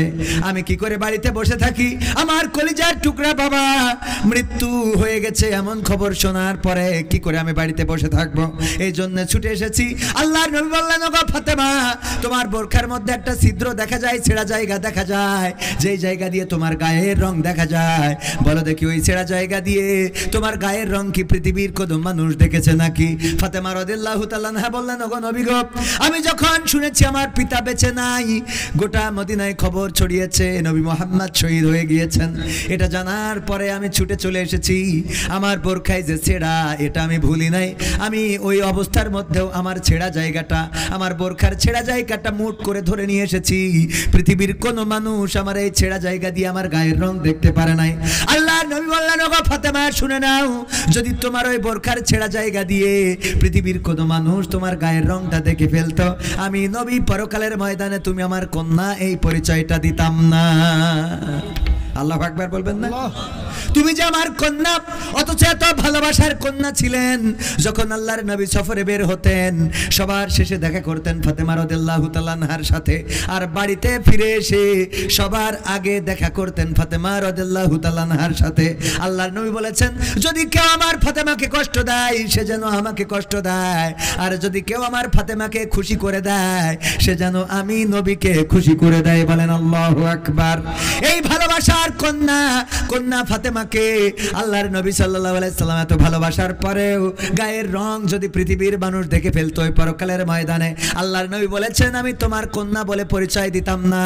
এবার মা বোনেরা চিন্তা করে দেখেন, আপনার গায়ের রং, আপনার হাতের রং, আপনার পায়ের রং, মুখের রং, চোখের রং, সব কিছু পৃথিবীর মানুষ কতজন কত বেগানা দেখলো, কত মানুষকে দেখালেন। এখন আবার ভিডিও কলে দেখানো যায় না? যায় না? দেশের মানুষ তো দেশের মানুষ বিদেশের মানুষেরও দেখায়, আছে না নাই? ওগো আমার ভাইরা, ওগো আমার মায়েরা, ওগো আমার বোনেরা, এই জন্য পর্দা বজায় রেখে চলতে হবে। আল্লাহ সবাইকে সেই তৌফিক দান করুন, বলেন আমিন। এরপরে 10 ব্যাগ বাকি ছিল, কয় ব্যাগ? ফজলু ভাই 500 টাকা আল্লাহ দানকে কবুল করে নিন, নেখায়াত দান করে দিন, বলেন আমিন। কাশীপুর মহিলা মাদ্রাসার শিক্ষক 2 বস্তা সিমেন্ট, কাশীপুর মহিলা মাদ্রাসার শিক্ষক 2 বস্তা সিমেন্ট করলেন দান। আল্লাহ বাড়িয়ে দাও, সম্মান নেখায়াত দিয়ে দাও, মনের স্বপ্ন পুরা করে দাও, আপন জনদের কবুল করে নাও। আর 8টা ব্যাগ বাকি, এই 8টা ব্যাগ দেওয়ার মতো নাম কি কেউ লিখিয়েছেন? নাম যদি না লিখাই থাকেন তাইলে আরো 2-1টা সঙ্গীত শোনাবো, প্রবাসীদের গান। হ্যাঁ হ্যাঁ, জাহিদ ভাই 1 ব্যাগ আর 7 ব্যাগ বাকি। যেই গানটা গাওয়ার কারণে আমার শিকর গাছায় কলার ধরে টেনে নিয়ে যে নির্যাতন করলো, নিষ্পেষণ করলো, যেই ভাইয়েরা নির্যাতন করেছিল পরবর্তীতে ক্ষমা চেয়ে নিয়েছিলেন, সেই সময় আমি বলেছিলাম কিছুই মনে করি নাই, কিন্তু আমরা মনে করি আর না করি, মনে করার মালিক কে? আল্লামা সাঈদীকে যারা ফাঁসির কাস্টে ঝুলাতে চেয়েছিল, ফাঁসির কাস্টে ঝুলাতে পারে না এটা ঠিক, কিন্তু তাদের ষড়যন্ত্র থেমে থাকে নাই। তারা আল্লামা সাঈদীকে কি করলো? জেলখানা থেকে নিয়ে গেল, চিকিৎসার নামে ইনজেকশন পুশ করে শহীদ করে দিল। 2023-এর 14ই আগস্টে আল্লামা সাঈদীকে শহীদ করা হলো। 2024-এর 14ই আগস্ট আর আসে নাই, 5ই আগস্টে একেবারে পুটলা পুটলি বাঁধে নিয়ে দাদার দেশে যাওয়া লাগলো, বলেন ঠিক কিনা? যেই লোকগুলো আল্লামা সাঈদীর ওসিয়াত করা কবর দেওয়ার কথা ছিল কোথায়? খুলনায় সিদ্দিকিয়া আলিয়া মাদ্রাসায় আল্লামা সাঈদীর ওসিয়াত করা কবরস্থানটা সেই জায়গায় তৈরি করা ছিল। ওসিয়াত করা জায়গাটাই খুলনায় যারা কবর দিতে দেয় নাই তারা বলেছিল খুলনার ইহুদি দেলোয়ার হোসাইন সাঈদী, বলেন নাউজুবিল্লাহ। ওরা স্লোগান দিয়েছিল, এখনো অনলাইনে আছে না নাই? খুলনার ইহুদি দেলোয়ার হোসাইন সাঈদী। এই কথা যারা বলেছো, তোমরা যদি বাবার বেটা হয়ে থাকো আজকে রাজপথে দাঁড়াও দেখি। সাঈদী ভক্তরা তোমরা ক্ষমতায় থাকতেই তার জানাজা পড়িয়ে পিরোজপুরে দেখিয়ে দিয়েছে এই বাংলাদেশের সর্বশ্রেষ্ঠ জানাজা হয়েছে, বলেন ঠিক কিনা? আর তোমাদের বাবারা মারা গেলে জানাজা পড়ার জন্য লোক পাওয়া যায়? তোমাদের মায়েরা বোনেরা বাংলাদেশে দাঁড়ানোর মতো সাহস করে না, কারণ এই বাংলাদেশের সাথে যারা দুর্নীতি করেছে, 2 নম্বরই করেছে, তাদের অবস্থান এই বাংলাদেশে হবে না। আর দেশপ্রেমিক যারা তারা শহীদ হয় ঠিকই, তাদের কবর দিতে না দিলেও এই জমিনে তাদের কবর আছে না নাই? আছে না নাই? পিরোজপুরে আল্লামা সাঈদীর কবর হয়েছে, অথচ যারা আল্লামা সাঈদীর কবর বঞ্চিত করেছে ওই সিদ্দিকিয়া আলিয়া মাদ্রাসায় কবর দিতে দেয় নাই, এদের অনেকের লাশ এই জমিনে শিয়াল কুত্তায় খেয়ে যাবে, বলেন ঠিক কিনা? যে গানটা গাওয়ার কারণে নির্যাতিত হয়েছিলাম, আপনার এই জিগর গাছায় সেই গানটাকে একটু শোনাবো। টেকনাফ থেকে তেতুলিয়া, রূপসা থেকে পাথুরিয়া, একটি নামে সবাই যাকে চেনে, 1-2 জন নয় 1.5 শতাধিক মানুষ জীবন দিল শুধু যারি প্রেমে। সেই মানুষের মুক্তি চেয়ে যেতাম আমি গান গে, সেই মানুষের মুক্তি চেয়ে যেতাম আমি গান গে, সেই মানুষটি নাই দুনিয়ায় নাই। আজ আর মুক্তি চাওয়ার নাই প্রয়োজন নাই রে, আজ আর আমার গানের নাই প্রয়োজন নাই, আজ আর মুক্তি চাওয়ার নাই প্রয়োজন নাই গো, আজ আর আমার গানের নাই প্রয়োজন নাই। আল কোরআনের মধুর বাণী বলতো সুরে সুরে, নবীর বাণী পৌঁছে দিত বিশ্বটাতে ঘুরে। আল কোরআনের মধুর বাণী বলতো সুরে সুরে, নবীর বাণী পৌঁছে দিত বিশ্বটাতে ঘুরে। তার মুখের বয়ান শুনে হতো মুসলমান, বুকের সাথে বুক মিলিয়ে ধন্য কত প্রাণ। আল কোরআনের মধুর বাণী বলতো সুরে সুরে, নবীর বাণী পৌঁছে দিত বিশ্বটাতে ঘুরে। তার মুখের বয়ান শুনে হতো মুসলমান, বুকের সাথে বুক মিলিয়ে ধন্য কত প্রাণ।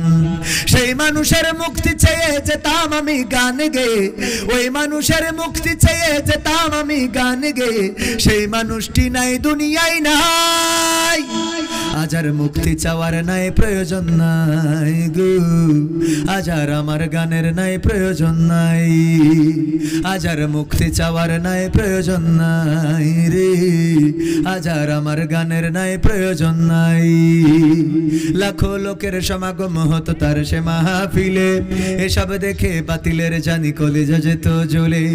লাখো লোকের সমাগম হতো তার সে মাহফিলে, এসব দেখে আবু জাহেলের কলিজা যেত জ্বলে। সুরে সুরে তার কেটে যেত যে আধার অমানিসা, পথহারারা খুঁজে পেত সঠিক পথের দিশা। লাখো লোকের সমাগম হতো তার সে মাহফিলে, এসব দেখে আবু লাহাবের কলিজা যেত জ্বলে। সুরে সুরে তার কেটে যেত যে আধার অমানিসা, পথহারারা খুঁজে পেত সঠিক পথের দিশা। সেই মানুষের মুক্তি চেয়ে যেতাম আমি গান গেয়ে, ওই মানুষের মুক্তি চেয়ে যেতাম আমি গান গেয়ে, সেই মানুষটি নাই দুনিয়ায় নাই।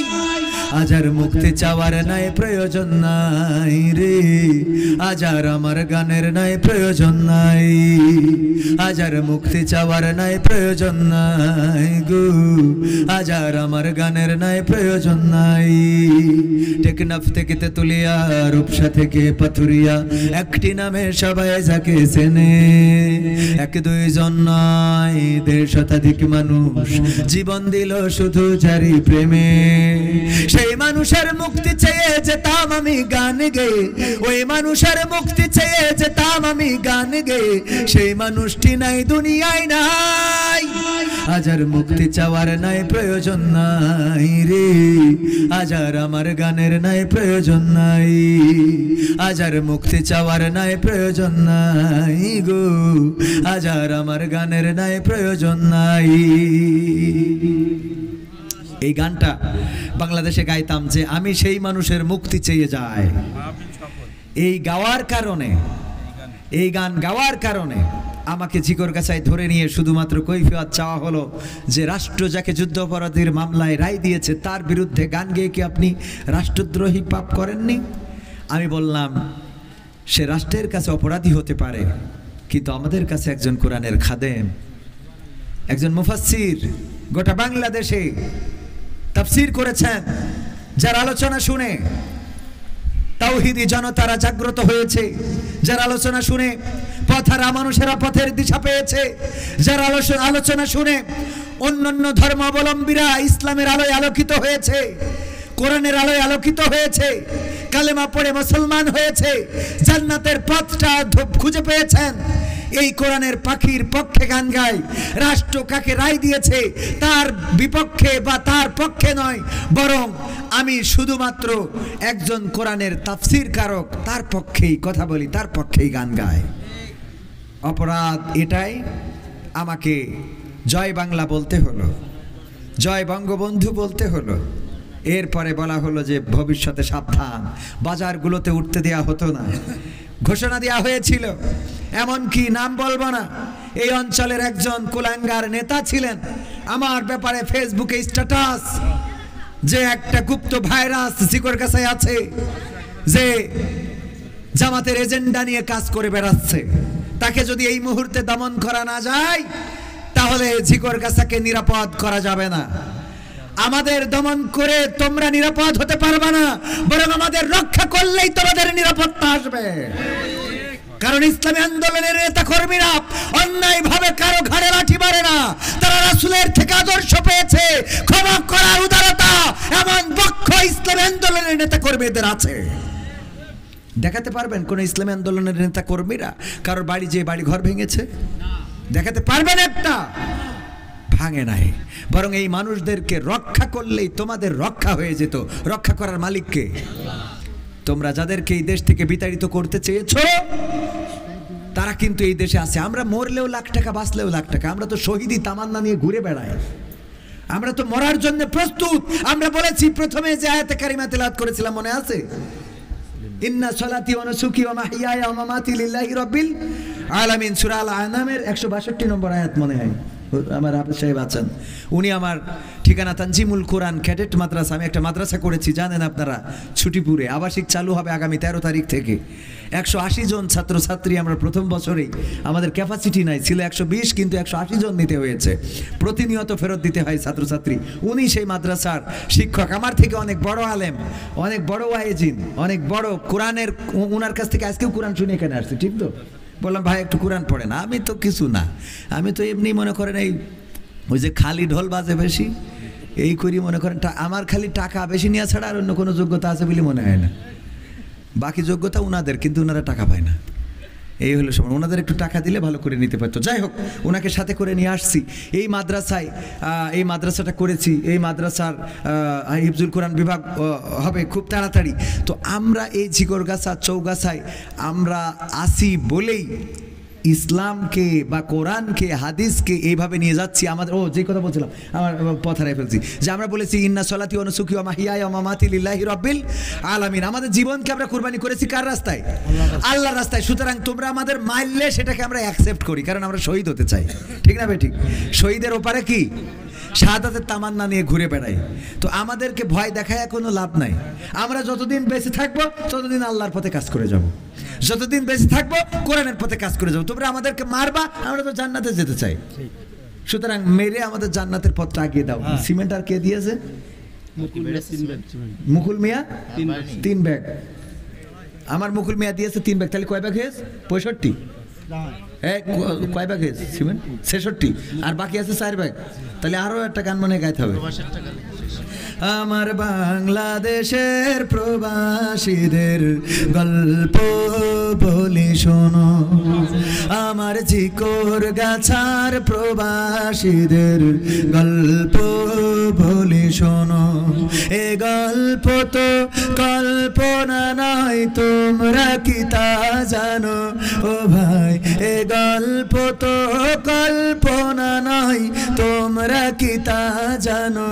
আমার বাংলাদেশের প্রবাসীদের গল্প বলি শোনো। পল্লী গায়ের দুরন্ত ছেলে বাপে ডাকে খোকা,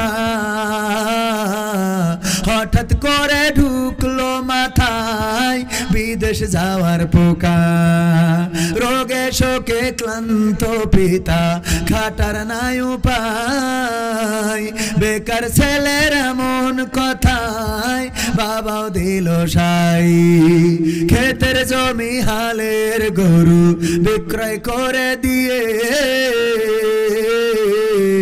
বাকি টাকা করলো পূরণ মায়ের গহনা নিয়ে। অনেক আশা বুকে বেঁধে ছাড়লো যখন বাড়ি, সে যে কি বেদনা বিধুর ছিড়লো যেন নাড়ি। মায়ে কান্দে, ভাইয়ে কান্দে, কান্দে আপন চোখের জলে বুক ভেসে যায়, শক্ত করে মন। এমন মানুষ কোন সে জনা, এমন মানুষ কোন সে জনা, তোমরা কি তা জানো? আমার বাংলাদেশের প্রবাসীদের গল্প বলি শোনো আমার পদ্ম পুকুরের প্রবাসীদের গল্প বলি শোনো বিমানেতে বসে খোকা জানালারি পাশে নীল আকাশে তাকিয়ে দেখে মায়ের ছবি ভাসি আঁচল দিয়ে চোখ মুছে মা প্রভুকে যে বলে আল্লাহ তুমি ভালো রেখো আমার কোলের ছেলে খোকা যে ছিল মা জননীর কলিজারি বটা ভাবতে সব চোখ ভিজে জল পড়লো ফোঁটা ফোঁটা এমন মানুষ কোন সে জনাব এমন মানুষ কোন সে জনাব তোমরা কি তা জানো আমার বাংলাদেশের প্রবাসীদের গল্প বলে শোনো আমার ঝিকর গাছার প্রবাসীদের গল্প বলে শোনো নদ নদী আর সাগর নগর দিয়ে খোকা পাড়ি পোষালো যে অতি সাধের বিদেশের বাড়ি অনেক কষ্টে মিলল খোকার এমন একটা কাজ হাড় ভাঙা খাটুনি তাতে সকাল দুপুর সাজ রোগে শোকে কাজ করে যায় করে না অবহেলা আকাশ সমান স্বপ্ন দেখে কাটিয়ে দেয় বেলা মা জননীর সাথে যখন খোকা কথা কয় বলে বাবা কেমন আছো জানতে ইচ্ছা হয় মাগো আমি ভালো আছি মাগো আমি ভালো আছি দুঃখ নেই তো কোনো আমার ঝিকর গাছার প্রবাসীদের গল্প বলে শোনো আমার মালয়েশিয়ার প্রবাসীদের গল্প বলে শোনো হঠাৎ করে বাবা বলে টাকার যে দরকার তোর মায়েরই বড় অসুখ দেখাবো ডাক্তার চিন্তায় আমার বাড়ছে আবার তোর বোনেরই নিয়ে দিনে দিনে হচ্ছে বড় দিতে হবে বিয়ে তোর ভাইয়েরই লেখা পড়ার খরচ বেড়ে গেছে দরকার এখন অনেক টাকার তোর কাছে কি আছে পাইনি বেতন এখনো খোকা পকেটটা যে ফাঁকা তবুও বলে ভেবো না বাবা দেবো আমি টাকা এমন মানুষ কোন সে জনাব এমন মানুষ কোন সে জনাব তোমরা কি তা জানো আমার ঝিকর গাছার প্রবাসীদের গল্প বলে শোনো আমার সৌদি আরবের প্রবাসীদের গল্প বলে শোনো দিন মাস গুনে খোকা এখন পৌঁছালো বছরে করতে হয় কাজ এখন যে তার 10 তলার উপরে হঠাৎ করে কি হতে কি যেন হয়ে গেল 10 তলারই উপর থেকে খোকা পড়ে গেল আকাশ সমান স্বপ্নগুলো আকাশে গেল উড়ে দেহ থেকে প্রাণ পাখিটা গেল যে ভাই ছিড়ে বন্ধুরা যে এসে দেখে রক্তে তরতর নিথর দেহ পড়ে আছে জমিনের উপর এমন মানুষ কোন সে জনাব এমন মানুষ কোন সে জনাব তোমরা কি তা জানো আমার ঝিকর গাছার প্রবাসীদের গল্প বলি শোনো, আমার যশোর জেলার প্রবাসীদের গল্প বলি শোনো। পাঠাতে হবে লাশটা দেশে, আপন তো কেউ নাই, বন্ধুরা সব মিলে মিশে করলো এ কাজটাই। শুনে এ খবর মা জননীর সে কি আহাজারি, তার কান্দনে আকাশ বাতাস হচ্ছে যে ভাই ভারী। অবশেষে খোকার কফিন পোষালো যে বাড়ি, ভাই বোনার গায়ের স্বজনের সে কি আহাজারি। মা জননী কেঁদে বলে ওরে আমার ছেলে, বিদেশ থেকে কোন দেশে তুই গেলি আবার চলি। মাগো আমি সুখানিতে, মাগো আমি সুখ কিনিতে জীবন দিছি জানো, আমার পদ্ম পুকুরের প্রবাসীদের গল্প বলি শোনো, আমার ঝিকর গাছার প্রবাসীদের গল্প বলি শোনো। সম্মানিত ভাইরা, সিমেন্ট 70 ব্যাগ হয়েছে? হ্যাঁ হয়েছে।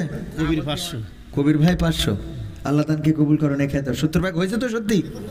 আমি না হলে রাত যদি মানে সকাল হয় তাও করে দিয়ে দেবো।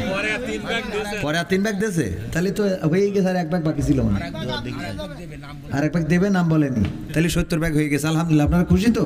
আলহামদুলিল্লাহ। মাহফিলে আপনারা দাওয়াত দিবেন, দ্বিতীয় বক্তা করবেন, কালেকশন করে দিতে কোনো অসুবিধা নেই, কিন্তু প্রধান বক্তা করে কালেকশন করাবেন, এগুলো জুলুম, এগুলো করবেন না আগামীতে। আমি যে শ্রোতা ছিলাম, যদি কালেকশন না করতাম লোক চলে যেত, তো সুন্দর করে আমি কিছু কথা শোনাতে পারতাম। আপনারা মেন্টালিটিও ঠিক করে রাখেননি। মাহফিলে ওই এলাকার মানুষ তো, এই জন্য এইগুলো করবেন না। না, আমি এই জন্য এলাকায় দাওয়াত তেমন একটা নিও না। তো আগামীতে আমরা ইনশাল্লাহ এটা চেষ্টা করবো। আল্লাহ যেন কবুল করেন, বলেন আমিন। আল্লাহ তাওফিক দিন, বলেন আমিন। আলহামদুলিল্লাহি রাব্বিল আলামিন। রব্বানা যালামনা আনফুসানা ওয়া ইল্লাম তাগফির লানা ওয়া তারহামনা লানাকুনান্না মিনাল খাসিরিন। রব্বানা আতিনা ফিদ দুনিয়া হাসানা ওয়া ফিল আখিরাতি হাসানা ওয়া কিনা আযাবান নার। ওগো আল্লাহ, গভীর রাত তোমার বান্দাদের নিয়ে দুখানি শূন্য হাত তুলেছি। আল্লাহ, তুমি দয়া করে আমাদের হাত দুখানা কবুল করে নাও। ওগো আল্লাহ, জীবনের গুনাহ খাতাগুলো মাফ করে দাও।